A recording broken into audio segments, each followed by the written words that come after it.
출애굽기 12장에는 출애굽의 결정타인 장자 죽음의 재앙이 나옵니다. 10번째 재앙이죠. 그래서 출애굽기 12장에는 출애굽을 하는 장면을 우리에게 보여주고 있습니다.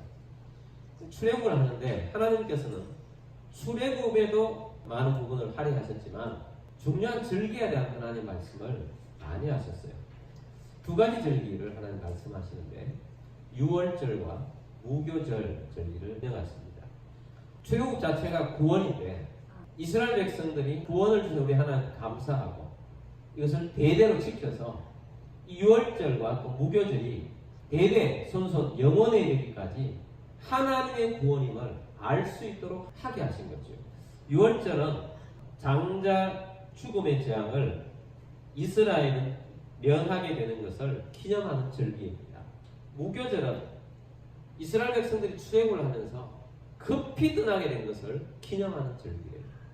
그래서 유월절과 무교절은 이어져 있는데 아비벌 14일 날 저녁에 양을 잡아서 하나님께서 우리를 구원해 주신 그것을 기념하는 절기가 유월절입니다. 무교절은 그 다음 날부터 15일부터 21일까지 출애굽을 7일 동안 기념하는 예식입니다. 유월절과 무교절은 연결이 되어 있어요. 다 연결의 핵심은 하나님께서 출애굽하셔서 구원하셨다 하는 것이 핵심이고 내용은 또 의미는 절기를 지키는 방법은 다릅니다. 근데 유월절과 예수 그리스도는 완전히 연결되어 있고 복음의 핵심이 바로 여기에 있어요. 출애굽을 위해서 이스라엘 백성들이 죽음을 보지 않고 살게 된 날이 유월절 아니겠습니까? 근데 이 유월절은 예수 그리스도를 예언하는 날이에요. 2절 이 달을 너희에게 달의 시작 곧 해의 첫 달이 되게 하고 근데 이제부터 너희의 달은 이번 달이 첫 달이다. 이제 너희의 시작은 지금부터다. 우리들도 구원받는 것을 거듭남이라고 말합니다. 새로 태어난 거죠. 새 시작인 것입니다. 예수님을 만난 날부터 우리는 새로운 시작이 되는 겁니다. 이스라엘 백성들이 출애굽하는 것이 새 출발이 되어서 새 시작이 되듯이 오늘 우리들도 구원받은 것이 새 시작이라는 거예요. 우리는 이 거듭난 새로운 피조물이 되었다. 그리고 새 사람이 되었다. 마귀의 종으로 살았던 우리들이 이제는 하나님의 자녀가 되었습니다. 전에는 마귀의 백성으로 살던 우리들이 하나님의 백성으로 살게 된 것입니다. 그래서 이제는 애굽의 삶은 완전히 종결이 된 거죠. 출애굽한다. 유월절이 있고 난 이후부터는 애굽의 삶은 종결. 이제 하나님과의 삶의 시작. 우리들도 예수 믿기 전의 삶은 종결이고 예수 믿고 난 이후의 삶은 완전히 새로운 삶이다. 하나님의 나라의 삶을 산다. 그래서 이제부터는 구원 얻은 삶, 하나님의 왕이신 삶, 하나님 나라의 백성으로의 삶, 나는 하나님의 나라에서 새롭게 살아가는 존재다. 새 출발을 했다 하는 이 마음을 마음속에 새기시고 새 출발하는 하나님의 자녀로 살기를 주의 이름으로 축복합니다. 5절 너희 어린 양은 그 먹고 1년 된 수컷으로 하되 양이나 염소 중에서 취하고 유월절 어린 양은 그 먹고 1년 된 수컷으로 하되 자 여기 중요한 것은 흠없는 이라는 단어입니다. 하나님 앞에 드려지는 이 제물은 흠없는 반드시 최상의 제물을 하나님 앞에 드려라. 세례요한 예수님이 오셨을 때 보라 세상 죄를 지고 가는 하나님의 어린 양이로다. 예수님이 어린 양이라는 겁니다. 예수님은 어떤 어린 양이냐? 흠없는 어린 양이라는 것입니다. 여러분 이 세상에서 예수님만큼 흠없는 사람은 없습니다. 유일하게 의인입니다. 죄가 없었습니다. 조사함부터 내려온 죄도 없습니다. 죄를 받아 가질 수 없는 게 성령으로 있게 되셨어요. 완전히 깨끗합니다. 그래서 이 예수님께서 흠없는 제물이 되셔서 십자가의 제물로 돌아가신 어린 양이셨다는 것입니다. 예수님은 흠없는 어린 양으로서 최고의 최상의 제물이 되신 것입니다. 7절 말씀을 봅니다. 그 피를 양을 먹을 집 좌우 문설주와 임방에 바르고 아멘. 어린 양을 잡아서 그 피를 어디에 바르는가? 좌우 문설주와 임방에 바르고 문설주는 문 옆에 기둥, 양쪽 기둥이 설주입니다. 인방은 위에, 아래, 가로로 세워지는 그런 나무들이 있어요. 문 자체를 위에, 아래, 양옆에 다 피로 다 바르는 거죠. 그 문을 통해서 들어가는 자는 살고 그 문 밖에 있는 자는 다 죽는 것입니다. 하나님께서 애국을 심판하는 날 장자와 초태생의 모든 짐승들은 다 죽지요. 그 피로 말미암아서 그 안에 있는 자는 대속제물인 이 어린 양 때문에 다 살고 그 밖에 있는 자는 다 죽는 것입니다. 13절 말씀에 보면 내가 애국 땅을 칠 때에 그 피가 너희가 사는 집에 있어서 너희를 위하여 표적이 될지라. 내가 피를 볼 때에 너희를 넘어가니 재앙이 너희에게 내려 멸하지 아니하리라. 아멘. 이 말씀 중에 피를 볼 때에 너를 넘어간다 하는 말씀이 제일 중요하죠.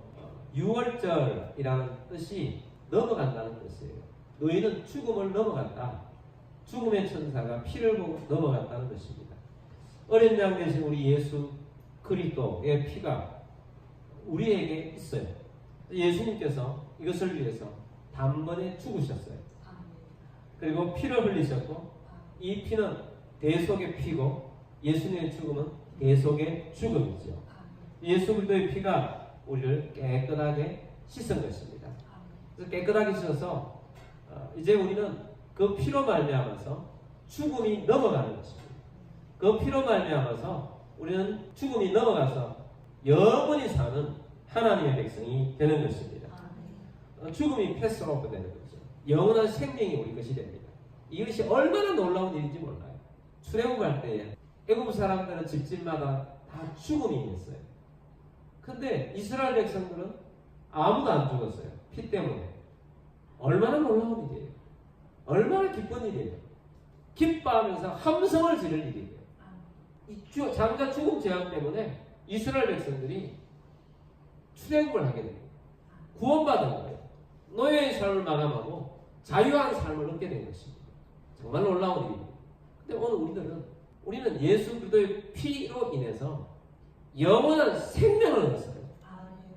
출애굽할 때 그 이스라엘 백성들의 육신의 연장 정도가 아니고 우리는 영원한 생명, 영생을 얻었어요. 영원의 천국에서 주님과 함께 거할 수 있는 그 놀라운 은혜를 예수님의 피 때문에 얻은 겁니다. 죽음이 우리를 넘어가요. 심판이 우리를 넘어가요. 우리는 구원받은 백성으로 살게 됩니다. 이 얼마나 하나님을 찬양할 일입니까? 얼마나 하나님 앞에서 살아며 기뻐해야 될 일입니까? 사도 바울은 이것을 깨닫고 나니까 십자가 외에는 내가 더 자랑할 것이 없다. 이 십자가를 어떻게 자랑하지 않을 수가 있습니까? 이 놀라운 구원을 우리가 받았는데 십자가로 말미암아 예수님 피 때문에 내가 구원을 받았는데 내가 그 피로 인해서 살게 되었는데 영원한 생명을 얻게 되었는데 어찌 십자가 외에 다른 것에 더 관심을 두고 그것을 자랑하고 그것을 좋아하고 십자가는 마음에만 간직해놓고 십자가를 아무도 드러내지 않고 그렇게 살고 있느냐는 거예요. 그러면 이 십자가의 은혜가 얼마나 놀라운 것인지 실감이 나십니까? 이 십자가의 보혈이 얼마나 우리에게 큰 은혜인지 깨닫습니까? 여러분 진정으로 이 십자가의 은혜가 보혈의 은혜가 여러분 가운데 넘치게 되기를 바랍니다. 유월절 어린 양은 그림자였어요. 근데 실제적인 예수 그리스도께서 어린 양이 되셔서 우리의 대속제물이 되셔서 우리를 구원해 주시러 하나님의 아들이 이 땅에 오셔서 우리를 위해서 죽으신 것이 십자가입니다. 예수 그리스도의 십자가의 은혜가 우리를 구원했으니 하나님을 찬양하고 높이고 영광을 돌리는 우리 모두가 되기를 주의 이름으로 축복합니다. 그 다음에 이 유월절 절기를 하나님께서 영원한 절기를 지키라 라고 14절에서 말합니다. 너희는 이날을 기념하여 여호와의 절기를 삼아 영원한 규례로 대대로 지킬지니라. 아멘. 자, 유월절 규례를 영원한 규례로 지키라 라고 말씀하고 있습니다. 유월절은 예수님을 예언하는 절기요. 어린 양 대신 예수님이 실체가 오셨어요. 실체가 오셔서 십자가에 달려 돌아가셨어요. 그래서 우리는 이 십자가에 달려 돌아가신 예수님이 구원을 해주셨기 때문에 이 유월절은 이제 실제이신 예수 그리스도로 말미암아서 예수님의 피를 마시게 하고 예수님의 살을 먹게 하는 성찬식을 우리가 합니다. 이 성찬식이 진짜 살아있는 유월절의 의미예요. 그래서 우리는 이제는 이 신약의 예수님이 이후에는 우리는 성찬식을 통해서 영원한 교회로 예수님의 이 구원을 기뻐하고 즐거워하며 예수님의 구원에 감사하며 그렇게 살아가는 것입니다. 그래서 영원한 규례가 되는 거예요. 영원히 우리가 지키는데 유월절이라는 이름은 더 이상 지키지 않습니다.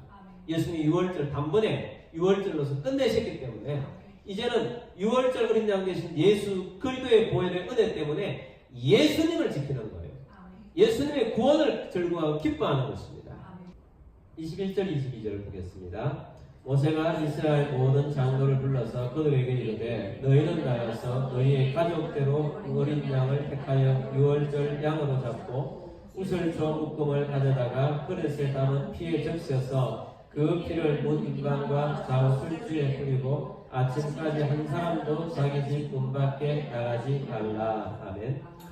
아까 1절부터 14절까지는 하나님이 모세와 아론에게 유월절 이렇게 해라, 이렇게 지켜라 라고 말씀하신 것이고, 이제 여기에는 모세가 이스라엘 장로들에 대해서 우리가 유월절 이렇게 지켜야 되니 양을 잡고 문인방과 문술주에 피를 바르세요. 그렇게 하고 22절 마지막에 아침까지 한 사람도 자기 집 문 밖에 나가지 말라 라고 말씀을 하고 있어요. 여러분, 살려면 문 안에 있어야 돼요. 피 바른 문 안에 있어야 돼요. 문 밖에 있으면 죽는 거예요. 이건 믿음이 필요한 거죠. 이스라엘 백성들 중에 발라놓고 대수롭지 않게 이기는 사람은 문 밖에 나갈 거예요. 이웃집에 갈 수도 있고 빌리러 갈 수도 있고 낮에 깜빡을 가지고 뭘 찾으러 갈 수도 있고 그럴 수 있습니다. 우리가 이 예수님 안에 있는 것을 얼마나 절실하게 가져야 하는가를 우리에게 보여주는 겁니다. 우리는 예수님 안에 있으면 삽니다. 이스라엘 백성들이 이 피를 바른 문 안에, 집 안에 있으면 그날 살았듯이 오늘은 예수님 안에 있는 자만 사는 것입니다. 예수님 안에 있어야지 예수님 밖으로 나가지 말라는 겁니다. 여러분, 어느 곳에 있든지 예수님 안에 사시길 바랍니다. 나는 예수님 안에 있다 하는 겁니다. 예수님 밖에는 심판이 있어요. 장자 죽음이 있어요. 나가면 안 되는 것입니다. 예수님 안에 있어야 된다. 문 밖에 나가지 말라 라는 특별한 당부가 있었어요. 우리가 예수님 문 안에 있어야 합니다.